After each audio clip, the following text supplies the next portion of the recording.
What's up, everybody? Surprise, we are here. Food for Thought 2023 NFL Draft Special. The NFL, forever entertaining. I'm the Luch, Justin Carlucci here with my guy, Will Priester, Chief Justice 06. I can't wait for Thursday, buddy. How you doing? Doing good, man.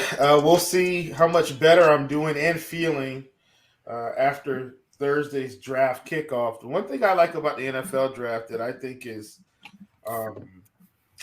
dare I say, incredibly fun is the draft lasts several days. And so, the first round to me is all the shiny toys. And then, maybe once you start getting in the third through the end of the draft, that's when we determine, hey, who really did some good scouting. That's where all the money's actually made. Because in the first round, you don't have layups for everyone, but there's enough primetime talent for everybody to win. But, man, that fourth round, fifth round, where you really got to get the diamonds in the rough, I love that. I actually love those days, I think, more than what we're going to see on Thursday. So I'm pretty excited about the draft and, what's going to become of it. We got a special guest with us who might be sighing relief by the time Thursday rolls around.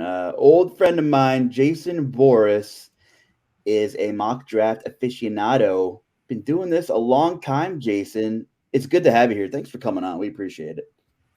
It's great to be here with you guys, Justin, Will.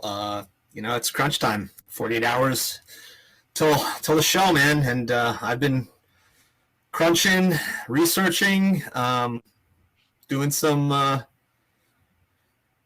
calls, talking to some people, and we'll see what comes out of it. But this draft is going to be a complete crapshoot. I don't believe anyone knows what's going on. I don't think anyone has a beat on it. So all I can say is I think we can expect the unexpected. I'm curious if any listeners heard the name Jason Boris and maybe there was some name recognition. I know you have some culty Reddit old school followers somewhere, because if you look up Jason Boris on Twitter, you're there, but you're not really there. But I feel like you're always watching. And if you don't know what Jason does, longtime mock draft expert, submits his work to the Huddle Report. Definitely go check out thehuddlereport.com. All of the mainstream media names you're familiar with are on there. They all submit their own mock draft. You can see a billion mock drafts on social media, but if you're not submitting to the Huddle Report, what are you really doing? All the household names, Jason, you compete with year after year.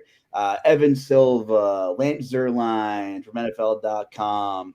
McShay was on the list from time to time. I'm seeing a lot of household names on the Huddle Report. And before I let you kind of depict what you do a little more, over the last 5 years, and I know you're modest, I know you're your own tough critic, but you have the 6th highest mock draft average score out of the very lengthy list here of major media personnel on this list from all kinds of websites such as Sports Illustrated, Underdog Fantasy, the Draft Network, Fox Sports. I mean, you've been doing this a long time, and you have some tough competition, and I know you pride yourself in all the research that you do. So check out thehuddlereport.com and look for Jason, guys and girls, and you can see what he does. But how did you find out about competing with your mock draft research, and when did you really get started in all this? Yeah, so here's the thing that not a lot of people, aside from close personal friends, really know about me. I've taken an interest in the draft at a very young age, before the draft was cool, before the draft was mainstream. Back when I was a kid, even dating back to elementary school, the draft used to be broadcast in the afternoon on weekdays. And I used to take off school to watch the draft. And again, I was young at that point. And I just started dabbling and crossing off names on lists and pencil and paper, making mock drafts up. And it kind of just prospered from there. So in the Times News, which is where I publish my mock draft, this will be the 23rd year, but I've actually been doing mocks well in excess of 30 years. Started with the Huddle Report probably about 13 years ago. And back then, Rick Gosselin, Goose Gosselin of the Dallas Morning News, he kind of was he raised the bar. He was like the gold standard of mock drafts at that time. And I respect him. I've gotten to know him over some time. But when he stopped out of doing the mock drafts for the Dallas Morning News, I kind of took over his place. And from 2012 to 2017, I kind of was that standard. I had the top for 6 straight years. I had the top 5-year average in the Huddle Report. And the last 5 years, it's kind of tailed off a little bit. But that's just because more people are doing it. The drafts become more mainstream. There's more info out there. There's social media has become a big thing. So, but I'm still doing it. I still love it. And it's still a passion of mine. It's a very stressful time, I will say that. But I'm looking forward to Thursday. I love that. The Times News is where you publish this thing. Keep sticking to your roots up in the Poconos in Pennsylvania. And but people discover you from time to time. Like, I know you've gotten calls and you've gone on Colorado ESPN stations, and you can't find much about your mocks on the web, but you're like, there's Reddit forum postings about you. like there is a following that knows that you're a force in the industry, and I love it. I'm glad you're on board here with us, and I know you get scored on many different things and things like that, but I gotta say, and we'll kind of jump into it because we got Chief, who is the Carolina Panthers here. And, you're known in the Reddit community. There's a community for everything in the mock draft Reddit world. And now there's a Reddit post that started steaming Will Levis to the point where they took a lot of the draft props off the board, and the odds were really changing throughout the day. So I'm going to throw it over to Chief first. How do you feel about the name Will Levis with the Carolina Panthers? And I know you follow that team closely. If you listen to Food for Thought, you listen to us in the morning grind, Chief's a big Panthers fan. What the hell is going on there in Carolina, Will? And he's muted. Rookie mistake right off the bat. I bring on a mock draft celebrity, and Chief's got he's got the nerves going a little bit here, and He's afraid to get on the mic here. Well, yeah, man. So I'm in my earbud, my wired headphones, because for whatever reason, my wireless ones keep turning off during shows now. And so instead of having to deal with, putting it back in the case, plugging in these and hopping out and hopping back in, I said, I'll just go wired the whole time. And why is that important? Because if the Carolina Panthers draft Will Levis, they are in fact tone deaf. No need to draft Will Levis. I think he's more of a project. And I watch a lot of college football. I watched him play at Kentucky. Once again, I don't think anybody's a slam dunk, but I have my opinion about the quarterback position in the draft. And, I can go back to several drafts where, people think Johnny Manziel is going to be great, and he's not great. And, we think Baker Mayfield's he's got it, and he technically doesn't have it. And I know I'm kind of rattling off some weird names there. Vince Young is in that category. Like, there's a whole bunch of guys. And so I have my opinions about Will Levis and what I think his upside is in the NFL. And I don't think it's great. Do I think it's CJ Stroud? No. Do I think it's, Bryce Young? No. But, out of that group, I don't think anybody's, when we look back 10 years from now, is going to be, I don't know, in the Mahomes, Brady. Let's see who else has been within the past 10 years who's come in. I mean, I don't even see a Justin Herbert in this draft for what it's worth. But I'll leave it at that. I'm going to let the expert talk. But that's my feeling on the quarterback position. I'm a huge Ohio State fan. Nothing against C.J. Stroud. But Ohio State, we're notorious for cranking out quarterbacks, and they're just very unsuccessful in the NFL. I just can't hop on the Stroud bandwagon. I can't. So anyway, I'm going to let the expert talk. But that's my feelings on this.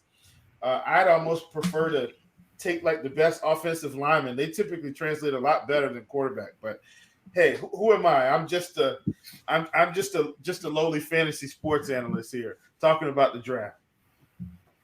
Jason, you buying into the Will Levis theme? Like, I know you have a deadline to submit your mock draft. I know you don't want to give away the farm either, but this is a crazy amount of odds and steam and things that are changing. So, like, has that altered your perception of what the hell is going to go on at number one? Yeah, not at all. So the whole shtick with Levis stemmed from a Reddit user who claims to be friends with Will Levis that said that Will Levis told him that he was being selected number one. Will Levis couldn't even beat out Sean Clifford at Penn State. He had Sean Clifford, thank you. He had to transfer to Kentucky, and even when he transferred to Kentucky, he had a subpar year at best. So I'm not buying it at all, but here's what I can say. 2 years ago, I kind of relate this to the whole Mac Jones scuttlebutt, where the 49ers traded up to the number 3 pick, and everybody on social media and everybody in the news and all of the beat writers are saying, oh, we have it on good authority that they traded up because Mac Jones is their guy. They want Mac Jones. Kyle Shanahan's in love with Mac Jones. People bought into it, including myself. They ended up taking Trey Lance. Where did Mac Jones go? He went 15 to the Patriots. That year, I nailed 7 of the top 8. The one that I missed, Trey Lance, because I bought into the whole Mac Jones hype. Not doing it this year. I'm not buying Will Levis to the Panthers. I'm not buying Will Levis to the Colts. That's another popular one at 4. I just think it's social media hype, trying to stir up something that's really not there. So, piggybacking off of what Chief said about these quarterbacks, and I'm assuming you think Bryce Young is number 1. Right? Bryce Young, if he does not go number 1, I would be totally stunned. Chief, do you like that or do you not like that? Do you like hearing that? Yeah, look, man, I'm fine with Bryce Young. Once again, I have my own personal feelings about quarterback in the NFL, and I think being able to get a guy is I think Bryce Young is going to be trendy. I think he's got good character, like as a person, like I like him. I think the right coach is really what's going to help this offense go. And in this particular case, despite the fact that I was slightly down on the hire, I think we probably. I don't think we could have scripted this better for a quarterback to go at 1 than having the head coach we have right now, who's been somewhat of a quarterback whisperer through his career. So I'm pretty excited about it. I'm okay with Bryce. Once again, look, man, I'd be cool just taking the best offensive lineman and going to get Derek Carr or something like that, but clearly that's not going to happen. But that's how I feel about quarterback in the NFL. Like, listen, you're shaking your head, right? You're shaking your head. No. Hear me out here. It's not about Derek Carr. It's about 10 years from now, the best offensive lineman is probably going to be more valuable than a mediocre quarterback. I agree. You can have Ryan Tannehill. Would you like him? Do you get? And that's really my point. Like, the O-line, man. You just start compiling solid O linemen. I mean, you can bring almost anybody in if they're competent. And if you've got the right skill position players, you can take off. Like, you get a quarterback, but you've got bad linemen. I'm not saying we have bad linemen, which we've drafted defensive. God, Matt Rule just screwed us up. But, a lot of Pennsylvania ties on this podcast. We go from Sean Clifford to Matt Rule, and Jason and I, kind of grew up along the same area, and worked together at different capacities. And another fun fact about Jason, he's a PIAA football official, Chief. So my guy is used to taking some criticism, I'm sure. with some coaches chewing your ear off. But there's a million different ways I could like transition this conversation if I wanted to and try to pack it into an hour. So let's just stick with kind of quarterbacks in general, Jason, if you don't mind. And I know your job is to figure out who's going in round one and where they're going for the most part. But I know you have an opinion on these guys with all the research you do. Do you think any of these guys and who are kind of have the ceiling to be franchise altering type quarterbacks? Well, I think every one of the 4, possibly 5 projected quarterbacks they have going in the first round all have some sort of red flags or issues with the intangibles. I mean, with Bryce Young, it's his size. At 5'10", he'd be the shortest, right alongside Kyler Murray, the shortest drafted first-round quarterback in the Super Bowl era. Him and Kyler Murray are 5'10", so that's the red flag there. C.J. Stroud, it's with his intelligence and his processing. Obviously, the S2 test, testing mental capacity, that came out saying that he just totally bombed that. And then, of course, with Anthony Richardson, there's a guy that has all the intangibles but has no accuracy. And then, of course, Will Levis we just spoke about. So I think she's right. I mean, there's no apps. I don't think there's any blue chip Joe Burrow type prospects in this draft. And to be honest with you, I'm still, 48 hours out. I still don't know where I'm going to be placing all of these quarterbacks. It's that fluid. When is, just out of curiosity, when is your deadline? When is the Huddle Report deadline to hit that submit button and kind of take a deep breath and probably crack a cold drink? Yeah. So I will tell you right now that I have a mock draft penciled in right now. That will change about a dozen times between now and the submission deadline, which is 1 a.m. Eastern time Wednesday morning. So just after midnight tomorrow night. Wow. That's that. And then when all the breaking news comes up on Thursday and all of us mock drafters, our drafts get trashed, it's because we have a deadline. Well, I want to hear, kind of sticking with the quarterback theme and also going down to number 2 chronologically here to Houston. I'm going to ask you first, Jason, and then I want to hear Chief's opinion as well. Why go into this season with Davis Mills? I mean, I guess it's he was serviceable. He was okay and not a lot to work with there. I understand.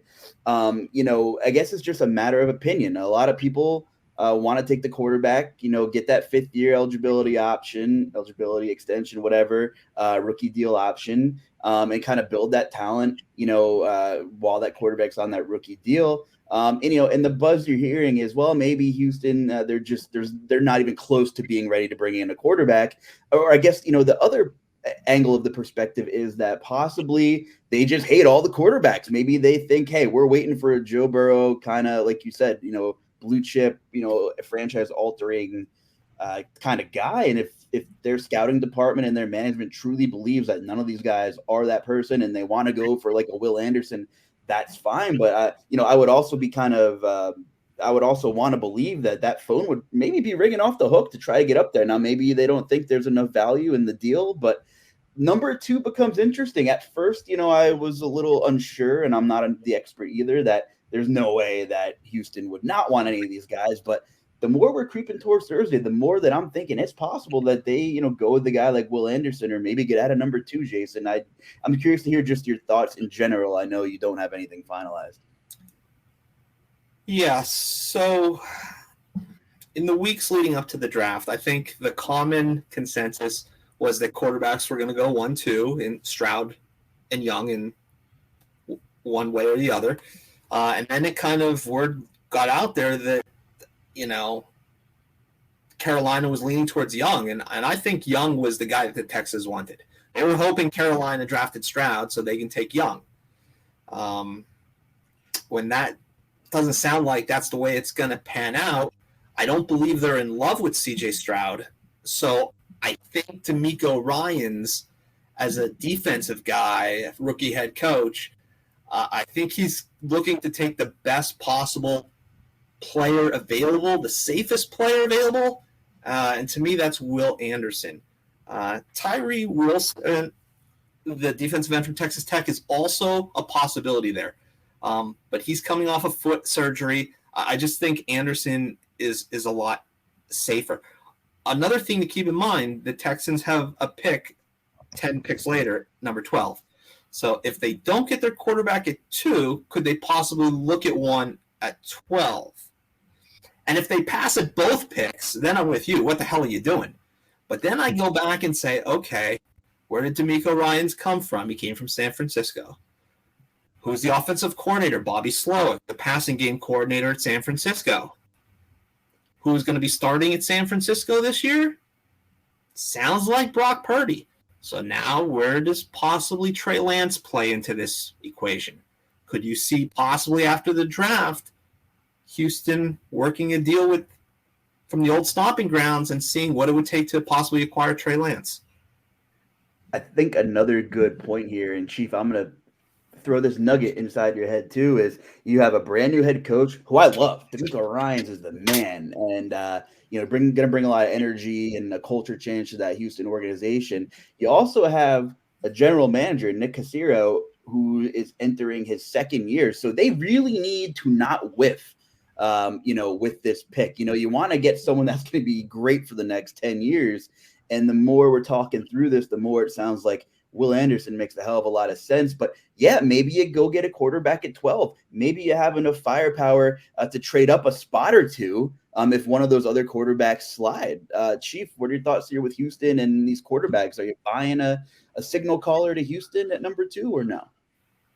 I think so. For me, I'm kind of thinking about Houston two-pronged. And I think Jason's made such an eloquent point in terms of they've got 2 picks in the top 15, right? So if they don't take the quarterback at 2, what that's going to tell me, I think, is they're going defense, and if they go quarterback, they're going project. And they'll just let Davis Mills run out there until the other guy's ready. I think. I'm with you, though. Like, I could see a scenario where they work some magic and make a trade and, some way, somehow, Trey Lance ends up in Houston. Like, I could see that for sure, especially with all the weapons that San Francisco has now. I was actually listening to an interview today with Lynch just talking about the fact that they're committed to Trey Lance being there. And I said, So here's my thing with GMs and coaches, with quarterbacks that are on the fence, like that are fringe quarterbacks. When they start saying words like "we're committed to them being here," I say, "Yep, they're probably leaving." and I mean that wholeheartedly, because everybody knows, because the other statement is it's Brock Purdy's locker room to lose, basically. So you can't be all in on Brock Purdy and then let Trey Lance sit there when you just gave up the farm to get him. That doesn't make any sense. So I'm with you, Jason. Trey Lance is going somewhere, I think, and Houston might be a great landing spot considering the situation. If the compensation is reasonable, if the asking price is reasonable, I think, yeah. But here's the thing with Trey Lance, with Brock Purdy still very much an unknown coming off of that surgery. This is why I think that Lynch is saying what he's saying. They're going to stick with Lance until they're 100% sure that Purdy is going to be able to get in there and play and be healthy to play. I don't think that's why you're not going to see a move being made right now. Oh, yeah. That's fair. And can I ask you a question too, Jason, while we're kind of in this vein here? How much do you think the relationship between coaches and GMs, just with what you've seen with drafts over the years, kind of when they're not on the same page? And I'm asking that partly because, in Carolina, it sounds like the coaching staff wants Stroud, but ownership is saying, no, we're taking Bryce Young. And so there's this interesting dynamic of when the room is kind of divided and the ownership is just kind of putting the foot down and saying, no, this is the direction we're going and you have to deal with it. How often do you think teams make those sorts of calls and then in the end maybe there's a mistake one way or the other. Like, what's kind of your take on that? Just in terms of how you've seen drafts play out. Ownership and team are kind of two different directions.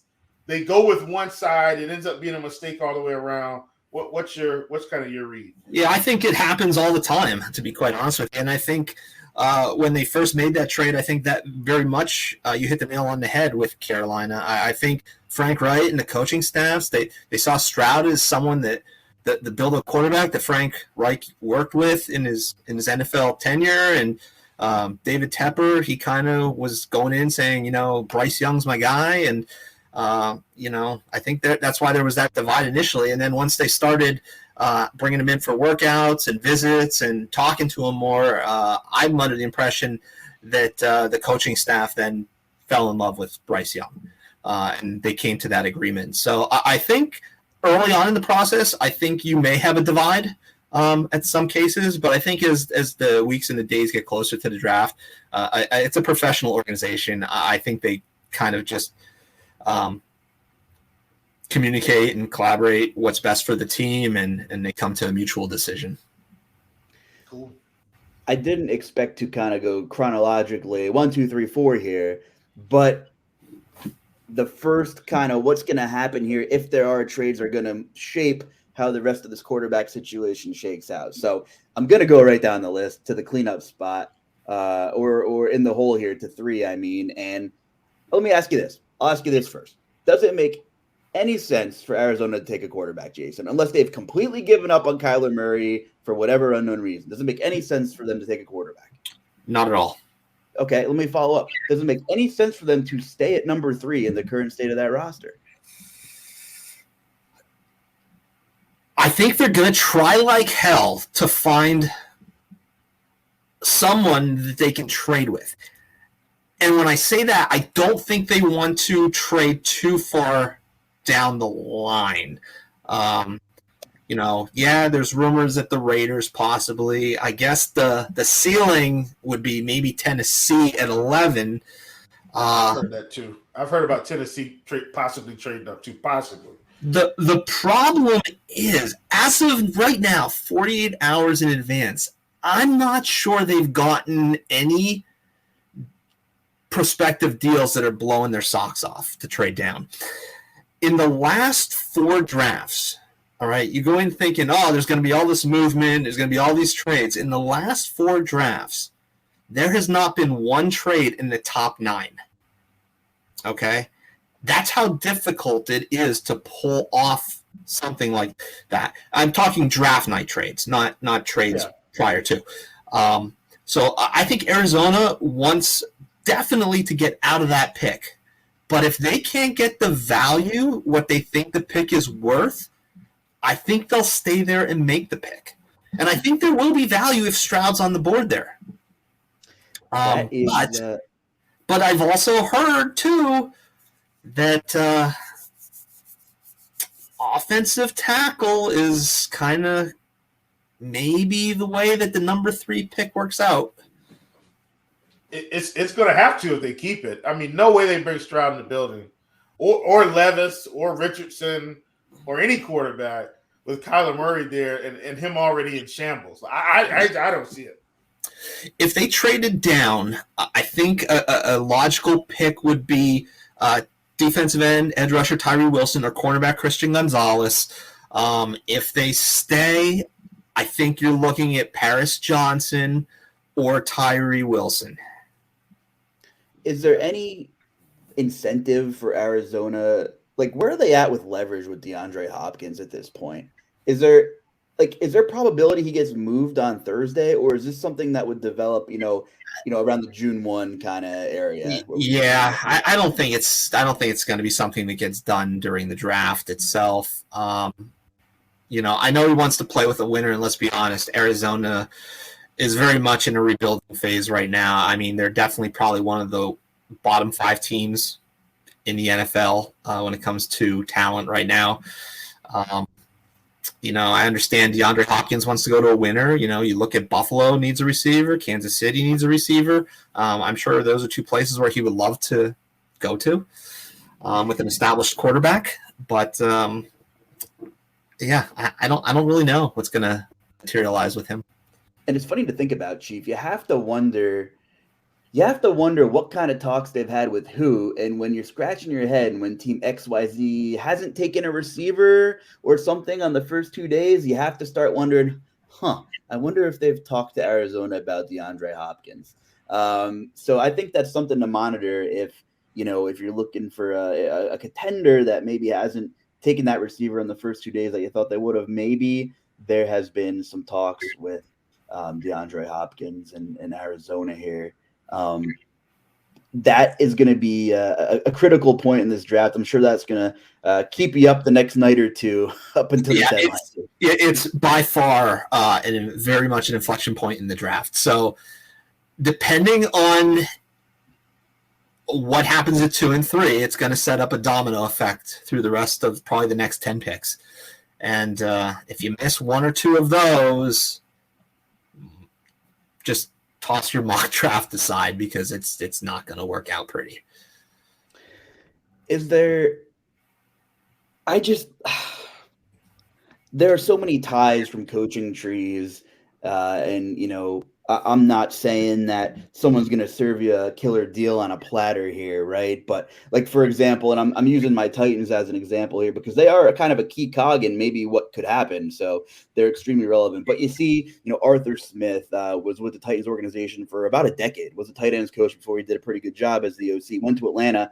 And the Falcons over the last 2 years signed, I don't know, off the top of my head, at least 8 to 12 former Titans that Arthur Smith coached. So like he took that, wanting his familiarity with his players to another level. It might be a bit extreme if we're being honest here. But like the wheels for me are turning. And I think this is like a 1% outcome, Jason, right? But I'm just piecing these things together here. And I'm just wondering about DeAndre Hopkins. And Rand Carthon took over for Tennessee as the GM, and I really like him. And he's much more analytical than anyone else I had in that office. They took someone from the Green Bay front office as well to help him out as well. I can't remember who they took as the assistant GM. But I think it's really interesting because Tennessee is a team with Ryan Tannehill, another team that could trade up here to maybe 3 and leapfrog Indianapolis, who is their division rival. And so Monty Austinfort was with the Titans front office last year. He is now Arizona's general manager. So again, I'm not saying that these teams are obviously going to give you a buddy deal here, but I'm sure they're more willing to talk with people they're familiar with. So I think of all these things. I think of DeAndre Hopkins, right? I went down the grapevine here mentally. DeAndre Hopkins, right? I mean, Rand Carthon is saying that we're not in a total rebuild, more like a soft reset. I don't really know. They have 120 million cap space next year. They haven't moved Derrick Henry yet. They haven't moved Kevin Byard. They re-signed Jeffrey Simmons. They have some pieces to compete in the AFC South. As much as everyone wants to crown the Jags right away, and the Jags on paper are the more talented team, I don't think the Jags are going to run away with the AFC South. I just think it's football, and I think it'll be closer than we anticipated.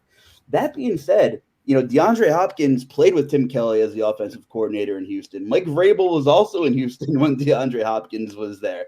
Monty Austinfort's with Arizona, who has the pick that Tennessee, might be interested in getting up to. Mike Vrabel from the Belichick tree, we heard he pulled CJ Stroud aside at the pro day, and all of a sudden the scores leak out. And I don't know, the conspiracy wheels in my head are turning that I'm like, what if some far-fetched stretch of imagination? Tennessee trades up, gets Stroud, who was their guy all along, somehow gets DeAndre Hopkins in some kind of crazy deal. And I don't know where Ryan Tannehill fits in all this. He probably just stays another year in the Titans, play out the contract. But, if you bring in Tannehill, DeAndre Hopkins, you have Derrick Henry, it might be 500 and win the division. I don't freaking know. But just the thought of all the familiarity between Arizona and Tennessee does kind of have me thinking here a little bit. I'm not saying they land Hopkins, but I think they definitely had a couple of conversations about trading up to 3. Yeah, Justin, as a Tennessee super fan, if you want to call yourself that, do you think Tennessee walks out of the first round with a quarterback? It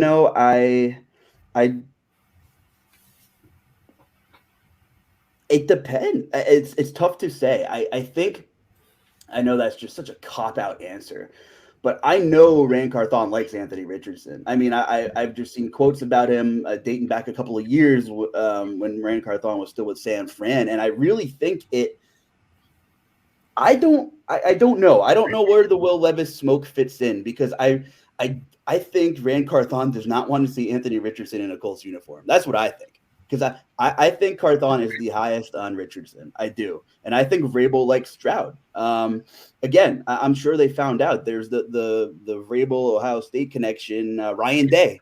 He knows Ryan Day. So I'm sure they found out whether or not CJ Stroud can read a defense or not, or whatever the scores are. So Tennessee is so interesting because I've also heard rumors of Pittsburgh wanting to move up to take a lineman. The Titans could also benefit from one of these blue chip linemen that I'm sure will be good for the next 8 to 10 years. But they did sign a couple of linemen, in the offseason that are more than serviceable. Andre Dillard from the Eagles is one of them. And I think they need to rebuild in their own way. And I think Rand Carthon is super aggressive. And I do think they end up with a quarterback. I do. Whether or not he sits behind Ryan Tannehill for a year, I don't know. But I don't think it would hurt if you can't find the right deal to move Tannehill.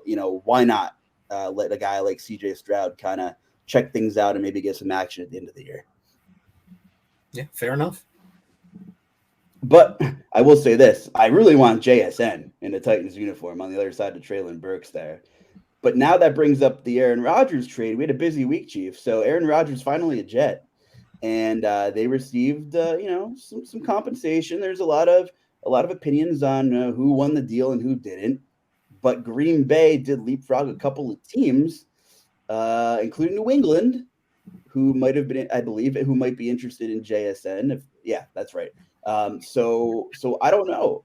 What do you think about the Aaron Rodgers deal here, Chief? And does it make sense for Green Bay to finally get a weapon for someone not named Aaron Rodgers in the first round of a draft? Is just so ironic if that happens. Well, first of all, let me say, Jason, with all of your popularity and seniority in the industry, I'm sure, the Food for Thought podcast isn't something that you may listen to weekly, but I have a take on Aaron Rodgers that's very unpopular, and we're going to figure out how great my take was now that he's in a Jets uniform at some point next season, obviously, with probably some of the best weapons he's had, and I don't know, since Randall Cobb and Jordy, since they were a family, and this may also be one of the best defenses he's had. I don't know, possibly his whole career. Like that's probably pretty close to the best defense he's had outside of maybe a year or two. I think Aaron Rodgers is overrated, and I think he's going to the Jets in his old age. And obviously I listen to a lot of sports radio and sports talk, and I heard one analyst say, "Well, look, the thing is, Aaron Rodgers doesn't have to be great all season. He just needs to be great He just needs to be the best version of Aaron Rodgers come playoff time."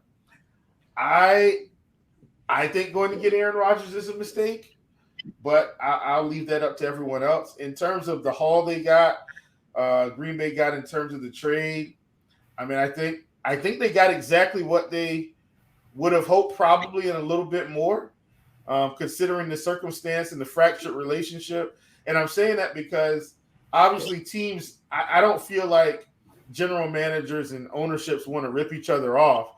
But, when they know the relationship is fractured around the league, a lot of teams may not be willing to just, dump their picks and mortgage away their future for Aaron Rodgers. And I think the Jets, this showed me that the Jets are in probably as close to win now mode as they've been since, Rex Ryan was the coach, if that makes any sense. So I don't like Aaron Rodgers. I think he's washed. I think he's very overrated. I think he's I love it. We've done probably 30 podcasts this year, and we've had some great guests. I believe the first quote you ever said, I might, you have to forgive me. I know I used to be a journalist here, and I haven't quoted anybody in a while, but it was like, is he the best gay manager of all time kind of thing. And we went down a rabbit hole of talking about the Eli Mannings of the world, Jason. And it just went, it was another hour episode we needed to tear off. Anyway, we know Chief isn't high on Aaron Rodgers. And I'll tell you, the New York media is going to come after you a little bit harder than the Wisconsin media and news outlets are if you don't perform. So, yeah, Jason, what's your take on the aftermath here? How did that affect whatever you thought you had in place like 72 hours ago? Yeah, it really didn't affect much. I mean, you're just swapping first-round picks, 15 and 13, with New England kind of sandwiched in between there. And, I mean, New England, they're the toughest team. I mean, year after year, you just don't know what the hell they're going to throw out there for a draft pick. So I don't think it changes much. I mean, everybody is being so quick to crown the Jets. You got to keep in mind they're playing in an AFC East that still has Buffalo, that still has Miami. They're going to be playing a very difficult schedule this year. Do 2 or 3 teams get out of the East into the playoffs? I don't know. But if Aaron Rodgers doesn't make the playoffs in his first year, oh, man, there's going to be such a backlash in the New York media. Totally. And, he's walking into a pretty competitive division there with, of course, the surging Dolphins. They're trying to just create like what Tom Brady did, going to Tampa Bay. And, you saw this past year, Brady started falling off a little bit, his performance and his play. So, I'm with Chief. I'm not the biggest Aaron Rodgers fan either. He does. I mean, the Jets have a great defense. They have Garrett Wilson, Breece Hall. They have a decent offensive line. The pieces are certainly there that if he comes in back to his MVP form, they can go places. But he didn't have the best year last year. Now, is that a byproduct of what the Packers rolled out there as far as receivers and surrounding talent? I don't know. But, yeah, I mean, the expectations are certainly sky high with him. So if he doesn't meet them, look out. Do you think Green Bay goes receiver or in round 1? Is that your lean? Putting you on the spot here. Yeah, I think they'll take – I think my initial lean was an offensive weapon that could be in the form of a receiver or a tight end. I mean, they lost Alan Lazard. They lost Robert Tonyan. They lost Randall Cobb. I mean, besides Christian Watkins, what do they really have at receiver? Josiah DeGuara? But so my first thought was, it's probably a wide receiver or a tight end. If not, I think edge rush will be the play defensively. But I think it's going to be an offensive weapon as of right now. Speaking of offensive weapon, another name floating around in the middle round there is Bijan Robinson, Chief. Took the words out of my mouth. I was just like headed to down Bijan way. So please, who could use him? Who could use him? What are you thinking here? Where does he land? Honestly, I think there's a plethora of situations that he could end in. Honestly, Bijan is one of those guys, and I watched him play in college pretty much his whole career too, even through the rough times. I almost wish a team would reach a little bit, but the team needs, I don't think, are going to set that up. And I mean, maybe he ends up at Tampa Bay at 19. Maybe he goes a little further. I don't think he gets to 21 to the Chargers. Definitely don't think he makes it to Baltimore. I'm thinking Bijan goes somewhere between 18, 19. That's where I've got Bijan, which I know that's a weird pick, but that would put him either with Detroit or Tampa Bay. That's kind of where I've got Bijan going based on how the board is breaking out. And I mean, I could be off on that. I don't think a team's going to trade up and reach. So that's just where I am. He's kind of the ultimate weapon. Or let me say this. He's the new NFL running back. He is the running back and the receiver. He's the Christian McCaffrey. He's the Alvin Kamara. He's the Saquon Barkley type. So that's where I've got him, especially with Detroit. Jamal Williams is gone, and God, they don't know when DeAndre Swift is going to be healthy. I think Bijan might be going at 18. I think 18, but that's unless the Chiefs trade up. I think he's going at 18. That's my read. Yeah, it's definitely he's the trump card in this draft. $1 million question is, where does Bijan go? I'm just looking at it. Again, you're talking a running back who, it's not a premium position. They've been pushed down the boards time and time again over the last several years. I think the earliest that you could possibly see him going would be Atlanta at 8. That would be the earliest. Then you look at teams that possibly could draft him. You have the Eagles at 10. I know, being a Pennsylvania guy, there's been a lot of news surrounding, will the Eagles take Bijan? I don't think so. And then just going down, New England. Yes, they have Ramondre Stevenson, but they did just lose Damian Harris, and we know Belichick likes a running back by committee there. Detroit, certainly. They have 2 picks in the top 18. That could be a luxury play for them. Tampa Bay, certainly he's been linked to them. So here's my thought with Bijan and running back specifically. If you're going to take one in early in the draft, like top half of the draft or thereabout, I think you have to be a team that is in win now mode. If you're a team that's rebuilding, bringing in a running back is not going to do anything for you. To take someone like Bijan Robinson, I think you need to be a team that is in win now mode. That's certainly not the Falcons. It's not the Patriots. It's not the Buccaneers.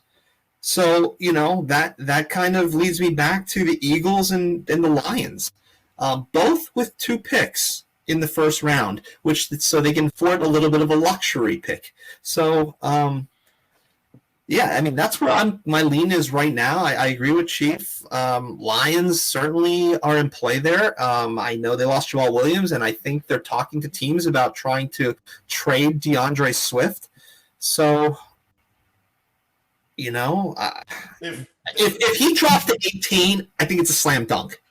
I don't know if he's going to make it to 18. So let me ask you this, Jason. If they trade DeAndre Swift, I have to think they're going after him. Like, do you get what I'm saying? Because it's like, well, gosh, there's nothing much left in the cupboard. Secondarily, if he goes earlier than that,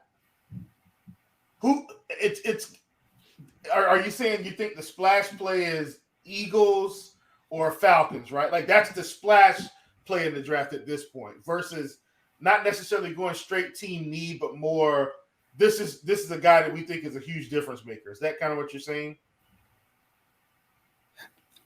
Yeah, I know the Falcons like Bijan. Yeah. I know they like him, and I don't think they'll take him at 8. I think if they trade down a couple picks, he would certainly be in play there. Okay. But there was a time, a week, months ago, that I thought Bijan could go to the Lions at 6. So if he's there at 18, I just think it's a no-brainer. Yeah. He's just not only a good football player, but he's a good cultural fit. The young man has his head on his shoulders. He's a great fit for a locker room. I think at Texas, I think he was a theater major, to be honest with you.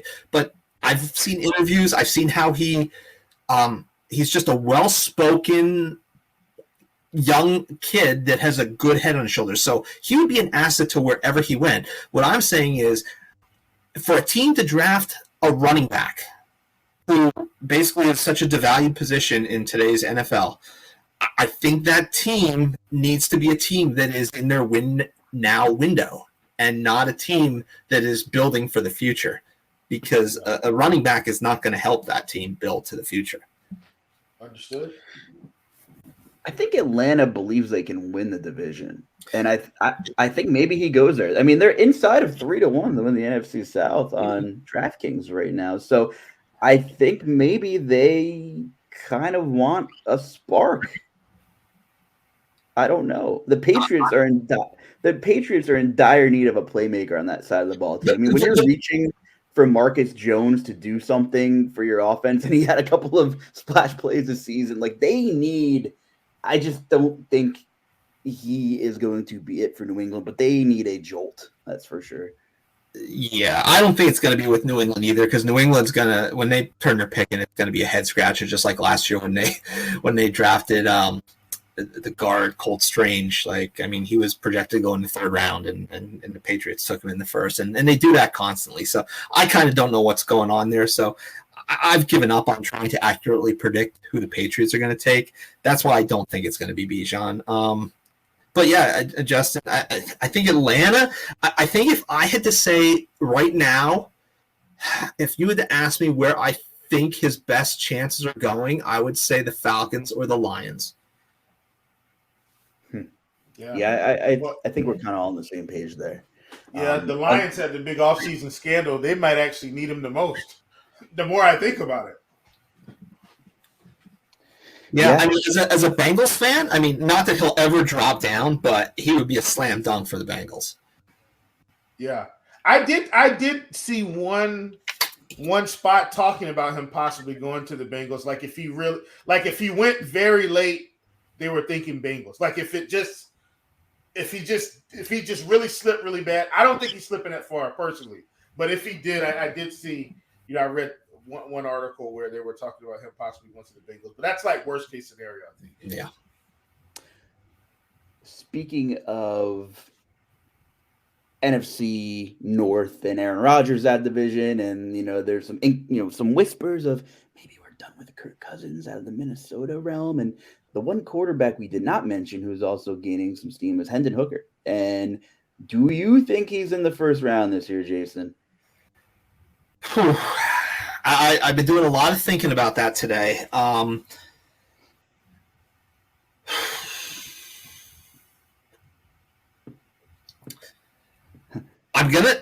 just gonna say. I mean, by the time my mock comes out, he might be. As of right now, I'm gonna say no.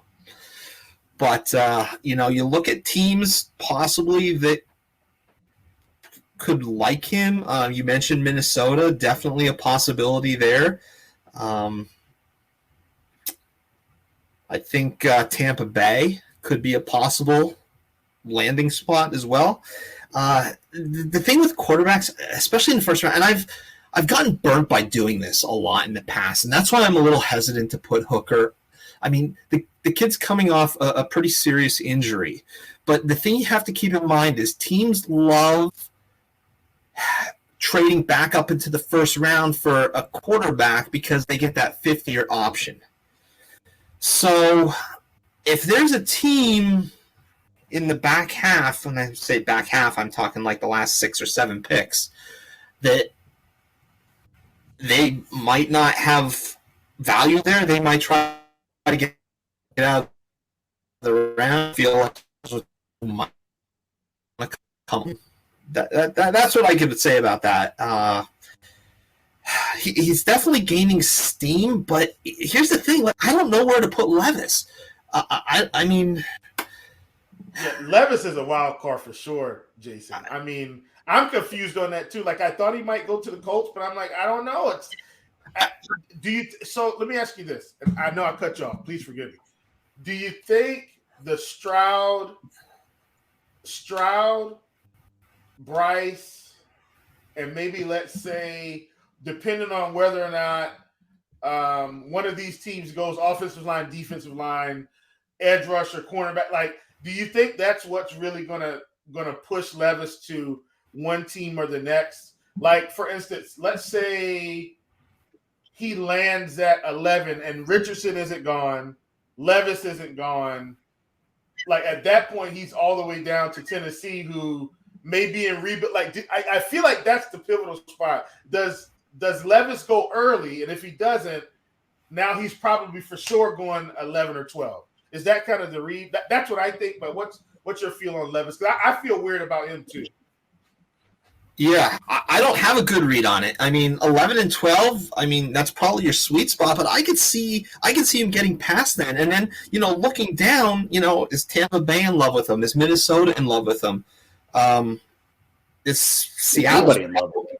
Seattle's probably not in love with him. But the same thing with Richardson. Like,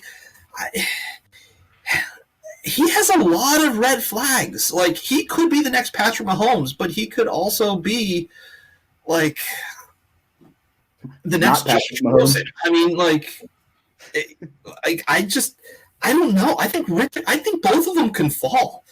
I mean, hey, Malik Willis fell 3 rounds last year, and I know some people predicted that and some people didn't. That's another one. I mean, everybody's trying to figure out where to put Willis, and that's kind of where we are this year, where to put Will Levis, where to put Anthony Richardson. Here's the thing with, and I'm circling back to Tennessee, call me a homer, I don't care, but like they're a key cog in the quarterback potential like domino effect here. And my thing is with Tennessee is, okay, like if you keep Tannehill is a serviceable quarterback when he actually has a line in front of him and a couple weapons.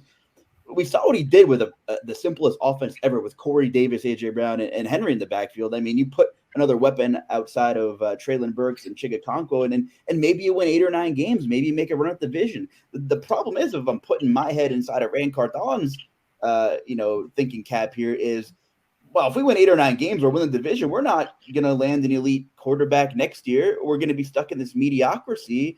I kind of feel like, a first-year GM doesn't want to stick his neck out and potentially whiff. But in this day and age, with how good and how young all of the AFC quarterbacks are, if you don't have one of those guys, you're in trouble. So I understand that he doesn't want to just punt this year, and maybe he wouldn't. But like, when are you going to have the opportunity unless you go out and overpay and trade? And you know what? They have a hell of a lot of cap room next year. So it's possible, like, whatever shakes out with Lamar Jackson in the future, or, it worked out for the Rams. They mortgaged the farm and got Matt Stafford and won a Super Bowl. But I feel like that's such an anomaly of an outcome.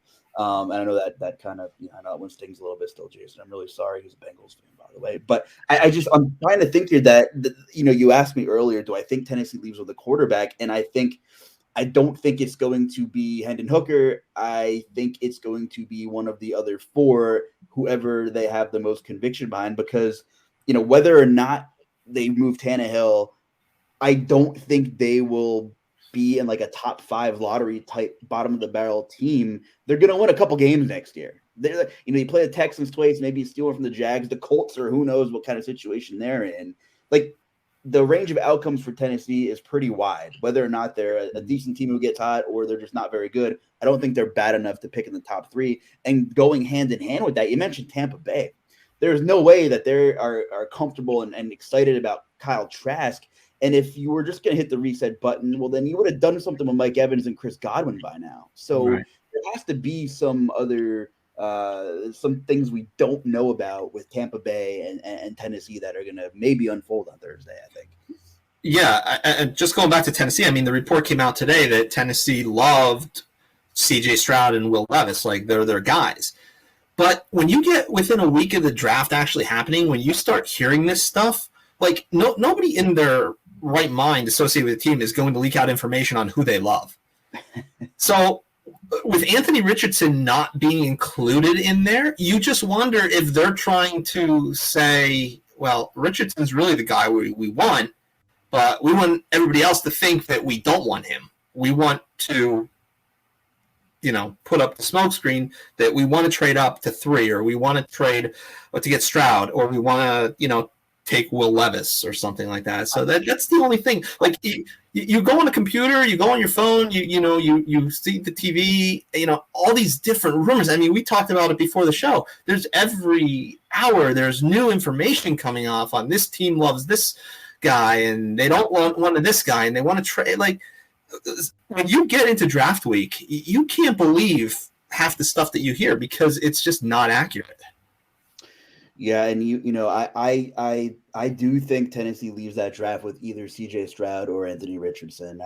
That's my best guess, and I guess I'm going to stick to that. And that NFC South, that the Pro Chief, and I know you're in the thick of this here. Each of those teams thinks they can win, and it, I'm not the biggest Derek Carr enthusiast, and I think on paper the Saints probably have the most talent right now, but I don't think this is a runaway division. I mean, you have a couple, 3 of the 4 teams are inside of 3-1 to win the division. So, I mean, if Carolina gets their guy and it works out a little bit, or Atlanta adds some pieces, I think, in Tampa Bay, outside of losing your quarterback, which is a big deal, but if you draft the right guy and put a little pressure on New Orleans, like it might be the most wide open division in football, which, makes me think, hey, yeah, Atlanta might take a piece that they think they can win now and help them win games. Tampa Bay might go get a quarterback and give New Orleans a run for their money. So it's such an interesting division and a couple of teams that need quarterbacks. And we're pretty sure that Carolina is going to take one at the top, which should make things even more competitive for that kind of like average division right now.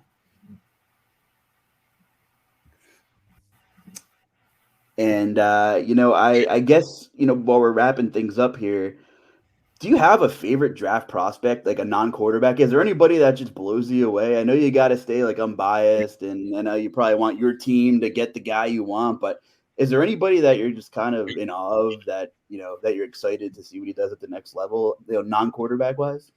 Yeah, I'll give you 2. I'll go a first round guy, and then I'll go a guy that is not going to get taken in the first round.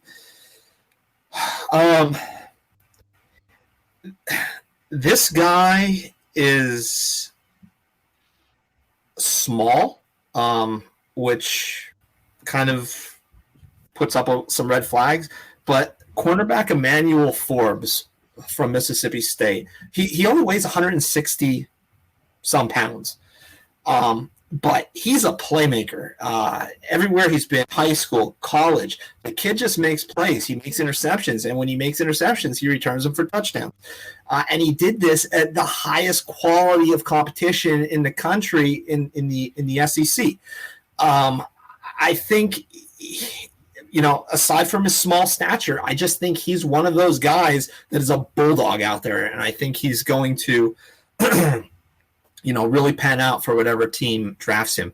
The second guy, and we can possibly relate this to fantasy a little bit because he would be a skill player that would be draftable in the later rounds. I really, really love Tajay Spears, the running back for Tulane. Man. Yeah. I like that call, Jason. I like that one. I've seen enough Tulane games over this past year, and he just wows you. He has that wow factor. And again, if I had to make a comparison, thinking back, like he reminds me of a Jamal Charles. He's going to be a third round pick, maybe third, fourth round. Maybe squeaks into the second, but he's a guy that I like, and I think you got to keep an eye on him for dynasty drafts. Hey, dynasty drafts in full swing. Best ball is going to be kicking off before we know it. I saw the underdog promos already all over the web with some huge prize pools. Yeah, and just to tie in fantasy before we wrap up here, where are you hoping some of these receivers end up? Like, are we going to see? Obviously, like whoever Green Bay lands, I can't imagine that being a high volume, high target, reciprocant, regardless of the talent of the wide receiver. But we talked about Buffalo, and I want to see someone not as a Titans fan, but for fantasy purposes, I want to see a playmaker go there because it's a pass happy, air raid type of attack. Chief or Jason, is there anybody in particular in this first round that you want to see land somewhere that can make an impact? I mean, obviously, Robinson is kind of like, outside of quarterback, is probably like, the de facto answer. And, I would imagine he, depending on where he ends up, could even be like a high-end RB2 on early draft boards in fantasy season, right? I mean, if this guy ends up in Atlanta, I keep thinking of the steam with, I almost said D'Amico Ryans, with the Texans running back last year, Dameon Pierce, who I talk about late fantasy draft steam, and he was having a hell of a season before he went down. But I can see Robinson having even like kind of a greater impact like that. That being said, some of these other receivers we didn't talk about, Jason. I mean, the Gabe Davis steam was real too, and he had a kind of a disappointing season. Do you think someone ends up in Buffalo that can catch some passes? I guess is what I'm getting at here. Certainly. I think the sweet spot for receivers in this draft is, I mean, yes, you might have one taken a little bit earlier, but I think like 20 from Seattle, the Chargers, the Ravens, the Vikings, the Giants. So 20 to 25 is kind of your sweet spot for receivers. And then you have teams like Buffalo and Kansas City who can both use one as well. The problem with the receivers in this year's draft is they're smaller guys. Aside from Quentin Johnson, everybody else has size limitations, whether that's height or weight. So depending on what you need, if you're looking for a slot guy, great. If you're looking for a big X or Z receiver, there's not as many out there. So I just think it all depends on what you're looking for. Out of all of those, I would probably, I don't know. I like Zay Flowers probably the best. Aside from Smith and Jigba. I think Smith and Jigba is going to be a good wherever he goes. Yeah. He's probably de facto first wide receiver. So let me say this, Jason. Because of something you mentioned, to me, this is why, as crazy as it sounds, right, to be kind of comparing the two, this is why I think Bijan and Jahmyr Gibbs carry more value this year, possibly earlier than maybe they would have if you had some of those better, bigger receivers in the draft. Like when you've got running backs that can somewhat play receiver in certain situations, I think it opens up the offense. I mean, when you send a guy out and you know he's going to have a linebacker cover him, especially when he's a rookie. When he's a rookie, like they're not going to put a DB on Jahmyr Gibbs or Bijan Robinson right now. Like they don't care what they did in college per se. I think Gibbs and Bijan carry a lot more value this year because of their dual threat ability, and that'll be my last little tidbit. How do you feel about that? Which I know we haven't talked about Gibbs a lot, but that's how I feel about these two running backs compared to the receiving pool that could go early. Yeah, I mean, Bijan's certainly a 3-down running back. I mean, he's your dynasty 1 pick, every dynasty draft that's out there, rookie dynasty draft. Gibbs is absolutely a receiver. I mean, he led Alabama in receiving, but the problem with him is he's never really, even when he was at Georgia Tech, he never got a full workload. So he was never that 20-carry banger. So, yeah, he would catch a lot of passes and be an asset in fantasy leagues in that regard. But that's why I just think there is a tier break between the two. Now, I still think Gibbs goes in the first round. Don't get me wrong, because there's so many people at the teams at the back end that could use someone like him, like Buffalo and Cincinnati and even Eagles. There's some that he could help those teams kind of, they're in that window that I talked about, and he would be a missing piece to help them kind of get to where they want to go. And even with the Lions, I mean, if Bijan gets taken earlier, will the Lions look at Jahmyr Gibbs? I mean, it's a possibility. Yeah, it's going to be fun. We are less than 48 hours away from crunch time. I know you have some finalizations to wrap up here.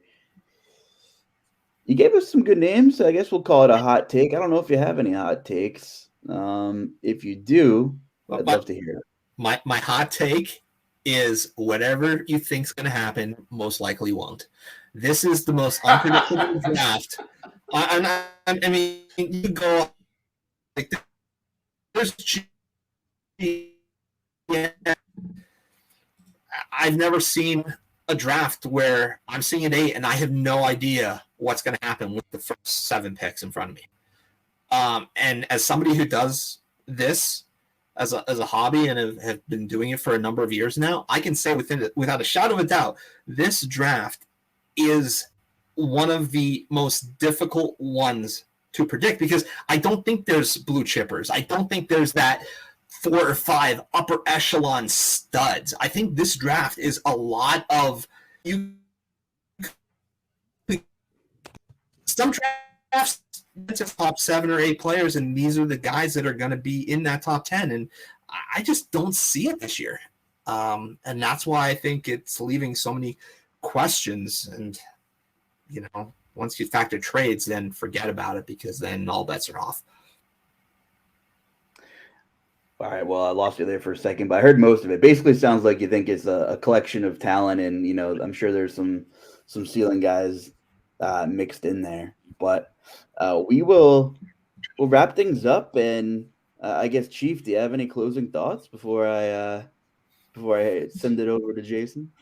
No, I'm good, man. I'm going to be quiet and let the expert talk. And Jason, it's been a pleasure to just come on and talk with you and get some of your thoughts, man, and just kind of get us, even though we're full swing in baseball season, just get us tuned up for this draft. We thoroughly appreciate you stopping by and hanging out with us.